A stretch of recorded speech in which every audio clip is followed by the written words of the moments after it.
Hello students, good morning to all of you. Class 12th Chemistry. So last lecture we have discussed about the molar conductance and concentration, de Broglie and conductance in the weak electrolyte. So today we are proceeding with the new topic, that is Kohlrausch law. देखिए बच्चे, कोलरोश law क्या कहता है कि according to this law the molar conductance, कि इस law के according जो मोलर कंडक्टेंस होगी at lambda M naught. Lambda M naught का क्या मतलब है, लास्ट लेक्चर में हम लोगों ने बताया था, ये क्या थी, लिमिटिंग मोलर कंडक्टेंस। ठीक है, तो limiting molar conductance is sum of ionic conductivity of cation and अनायन।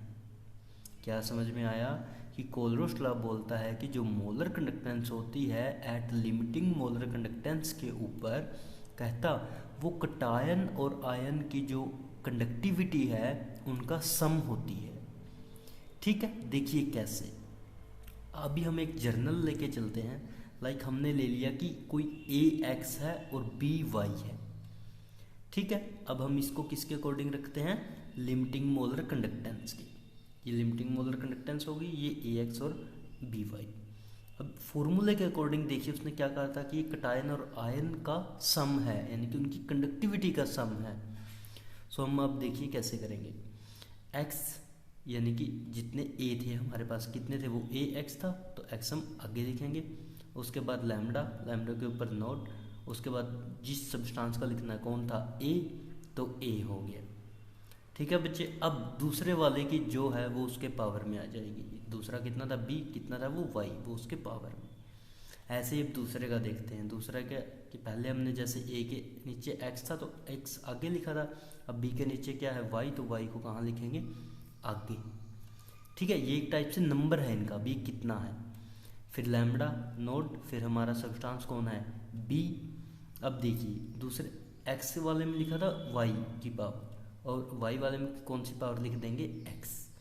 But अब एक चीज़ देखिए, एक्स के ऊपर हमने नेगेटिव लगाया है। ये क्यों लगाया है, अभी हमने डेफिनेशन में क्या बोला था कि जो आयनिक कंडक्टिविटी है कटायन और अनायन की, अब इनमें से एक क्या है पॉजिटिव, दूसरा क्या है नेगेटिव। वाई को हम यहाँ पे पॉजिटिव लेके चले हैं और एक्स को हम यहाँ पे नेगेटिव लेके चले हैं, यानी कि कटायन अनायन। क्लियर। अब एग्जाम्पल देखते हैं, उससे आप लोगों को और ज़्यादा क्लियर होगा। एग्जाम्पल ले लेते हैं हम NaCl का, सोडियम क्लोराइड। देखिए पहले इसको ऐसे ही लिखेंगे सेम, ए एक्स बी वाई की जगह पे अब क्या आ गया, NaCl। ठीक है, अब इसको इन दोनों की फॉर्म में लिखेंगे तो कैसे आएगा, सबसे पहले क्या आएगा, अब Na इसको मैं क्या मान लेता हूँ एक्स, Cl को मैं क्या मान लेता हूँ वाई, और एक्स और वाई मैंने क्या बोला था कि ये क्या है, इनका नंबर है। बट यहाँ पे तो दोनों का नंबर कितना है, 1 1 है, यानी कि Na भी 1 है और Cl भी 1 है, तो 1 को तो लिखें या ना लिखें बराबर ही बात है। तो अब अगर आप मान लो यहाँ पे कोई दूसरा होता है वो आगे देखेंगे, तो ये कहाँ आएगा, आगे एक है तो कोई उसका फ़ायदा नहीं, फिर लैम्डा, फिर नोड, फिर Na, और अब दूसरे वाले का चार्ज कितना, पॉजिटिव। ठीक, फिर प्लस में ऐसे ही अब इसका नंबर कितना, एक आगे लिखेंगे, कोई उसका फ़ायदा नहीं है, फिर लैम्डा नोट और Cl नेगेटिव। अब ये नेगेटिव क्यों है, क्योंकि एक हमारे पास पॉजिटिव है, दूसरा नेगेटिव है, एक कटायन है, दूसरा अनायन है, दोनों की कंडक्टिविटी का सम क्या कहता है कोलरोश लॉ, कि दोनों की कंडक्टिविटी का सम होता है। अब देखिए दूसरा एग्जाम्पल जहाँ पे थोड़ी वेरिएशन है, that is BaCl2, barium chloride. देखिए बेरियम क्लोराइड को पहले इसकी फॉर्म में लिखेंगे, उसके बाद इन दोनों की फॉर्म में। तो अब क्या है, BaX और Cl2 यानी कि Y। BaX, X का नंबर कितना है, 1, लेकिन Y का नंबर कितना है इस बार है हमारे पास 2, तो यानी कि Ba तो 1 है और Cl 2 है। तो अब देखिए पहले किसको लिखेंगे, Ba को, 1 है तो 1 लिखा आगे, कोई फ़ायदा नहीं है, फिर लैम्डा नोट Ba2 पॉजिटिव। अब ये 2 पॉजिटिव कहाँ से आए वो आप लोगों को अब पता चलेगा। अब उसके बाद कौन सा लिखेंगे, दूसरा केस। दूसरे केस में पहले क्या लिखते हैं, नंबर कितना है इस बार 2, तो 2 को तो लिखना पड़ेगा, 2 लिखा, लैम्डा नोड लिखा, Cl लिखा। ठीक है, अब देखिए इसके आगे क्या लिखा, नेगेटिव। यहाँ पे क्या है, ये हमारे पास जो चीज़ है ये दो है, यानी कि lambda node Cl negative, lambda node Cl negative, ये दो है। हमने इनको इकट्ठा करके लिख दिया कैसे, कि दो लैम्बडा Cl नोड नेगेटिव। अब यहाँ पे दो नेगेटिव है तो यहाँ पे हमारे पास क्या आएगा, दो पॉजिटिव। क्लियर? तो इनका आप लोगों को पता लग गया कि ये क्या होते हैं, नंबर जो हम आगे लिखते हैं। अब देखिए एक तीसरा एग्जाम्पल।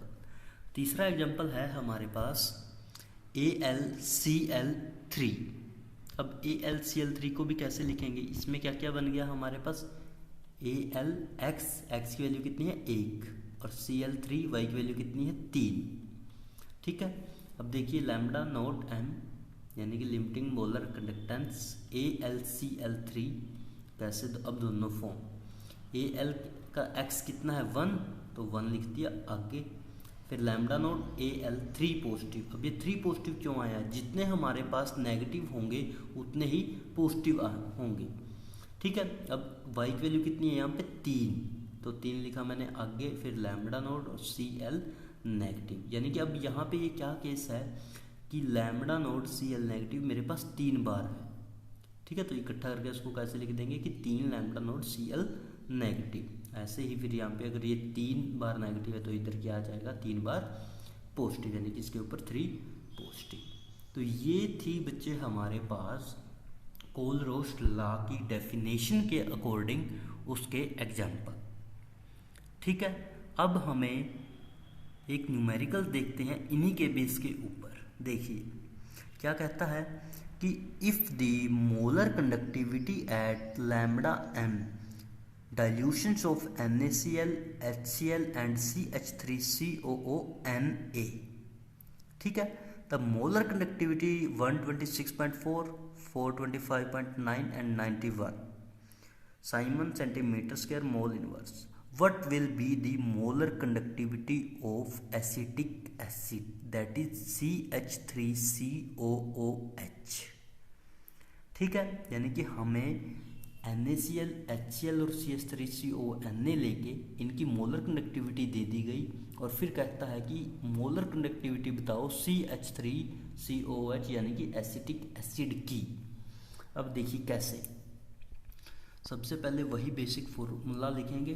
सबसे पहले क्या है NaCl, तो उसको कैसे लिख सकते हैं, दोनों की वैल्यू x और y की 1 1 है तो सिंपल लिख देंगे लैम्बडा नोट Na पॉजिटिव और लैम्बडा नोट Cl नेगेटिव। फिर ऐसे ही HCl में भी 1 1 है तो ऐसे ही लैम्बडा नोट H पॉजिटिव और लैम्बडा नोट Cl नेगेटिव। यहाँ पे भी सेम। ठीक है। अब देखिए इनकी वैल्यू दे रखी है इसने मोलर कंडक्टिविटी की, कि NaCl की कितनी है 126.4, HCl की कितनी है 425.9 और CH3CONa की कितनी है 91.0। ठीक है। तीनों की वैल्यू लिख दी, तीनों को फॉर्मूले के अकॉर्डिंग उनके आयंस बना दिए। लेकिन हमें निकालने किसकी है, हमें निकालनी है molar conductivity of acetic acid की, बट इनमें तो हमारे पास कहीं पे एसिटिक एसिड नहीं है। तब वो देखिए कैसे बनाएंगे, वो हमें खुद प्रिपेयर करना है इस इक्वेशन से। कैसे, हमें एम क्या बनाना है, हमारा जो एम है क्या बनाना है, एसिटिक एसिड। एसिटिक एसिड कैसे बनेगा, उसके आयंस देखिए CH3COO नेगेटिव और साथ में लैम्बडा H पॉजिटिव। जब हमारे पास ये दोनों चीज़ होगी तब हम एसिटिक एसिड की फॉर्मेशन कर सकेंगे। अब ये देखिए ये कहाँ है हमारे पास इन इक्वेशंस में, CH3CO नेगेटिव ये हमारे पास थर्ड इक्वेशन में है, लैम्बडा H पॉजिटिव ये हमारे पास सेकंड इक्वेशन में है। ठीक है। तो अब देखिए कैसे करेंगे। तो अब ये कहता adding the equation second and third, second और थर्ड इक्वेशन को क्या कर देते हैं ऐड। क्यों, क्योंकि इसमें क्या है CH3CO नेगेटिव, इसमें क्या है H, जिनसे मिलके क्या बनेगा एसिटिक एसिड।